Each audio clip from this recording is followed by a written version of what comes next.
நீதித்தலைவர்கள் 13:2-7 மற்றும் 24-25 முடிய. சோராவை சார்ந்தவரும் தான் குலத்தவருமான ஒருவர் இருந்தார். அவர் பெயர் மனோவாகு. அவர் மனைவி மலடியாயிருந்ததால் குழந்தை பெறவில்லை. ஆண்டவரின் தூதர் அப்பெண்ணுக்கு தோன்றி அவரிடம், நீ மலடியாயிருந்ததால் இதுவரை குழந்தை பெற்றெடுக்கவில்லை. ஆனால் இனி நீ கருவுற்று ஒரு மகனை பெற்றெடுப்பாய். இப்பொழுது கவனமாயிரு.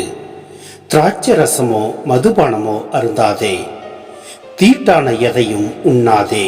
ஏனெனில் நீ கருவுற்று ஒரு மகனை பெற்றெடுப்பாய்.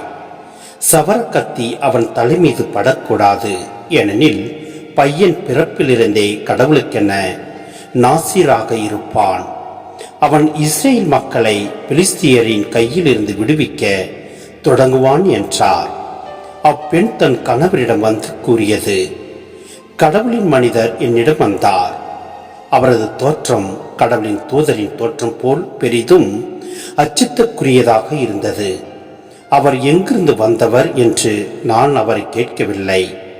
அவரும் எனக்கு தம் பெயரை அறிவிக்கவில்லை.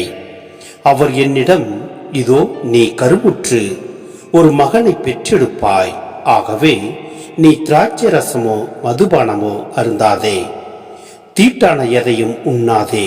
ஏனெனில் பையன் பிறந்த நாள் முதல் இறக்கும் நாள் வரை கடவுளுக்கென நாசிராக இருப்பான் என்றார். அப்பெண் ஒரு மகனை பெற்றெடுத்து அவனுக்கு சிம்சோன் என பெயரிட்டார். பையன் வளர்ந்து பெரியவனானான். ஆண்டவர் அவனுக்கு ஆசி வழங்கினார். சோராவுக்கும் எசுத்தாவேலுக்கும் இடையே அவன் இருக்கும்போதுதான் ஆண்டவரின் ஆவி அவனை தூண்டத் தொடங்கியது.